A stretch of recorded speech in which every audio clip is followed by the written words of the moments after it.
पाइंदा अॻिते वधी रहिया आहिनि। मरकज़ी हिन वक़्तु रैली जारी आहे। तफ़सील मालूम कयूं था time news reporter Abdul Jabbar Chang Khan. Abdul Jabbar, हिन वक़्तु असां माण्हुनि खे स्क्रीन ते हिंगोरजा जा मंज़र बि ॾेखारियूं पिया। कहिड़ो माहौल ॾिसो पिया अवां, कीअं मल्हाइनि पिया हिंगोरजा वासी सक़ाफ़ती ईद?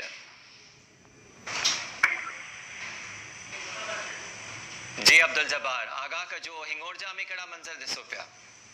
जी बिल्कुल अवांखे ॿुधाईंदो हलां त जेको कराची सिंध आहे ऐं सिंध असांजी जिंद आहे जे सिरे हेठि जेको मोहतरम अली काज़ी जेको ऐलान कयो आहे उन ई जे हवाले सां अॼु वॾा नौजवान पका पोड़ा ऐं जेके ॿिया आहिनि मुख़्तलिफ़ ॻोठनि खां जेके रैलियूं कढी वियूं आहिनि, उहा मरकज़ी रैली प्रेस क्लब ते गॾु थी मच्छर चौक खां उहा रैली कढी वेंदी। उहा जेका रैली आहे उहा हिन वक़्तु जारी सारी आहे ऐं जीअं सिंध जा मुख़्तलिफ़ जेके ॿिया जेके आहिनि कारकुन उहे बि शरीक थिया आहिनि। उन्हनि चयो त जेको अली काज़ी आहे असांखे हिकिड़ो ईद जो ॾियारो जेको करे ॾिनो आहे ऐं असीं हिन ॾियारे खे ईद जे ॾियारे या मल्हाईंदा आहियूं।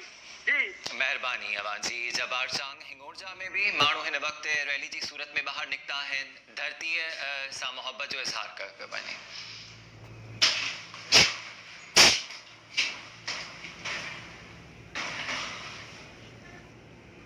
ऐं अवां खे कंडियारो जा मंज़र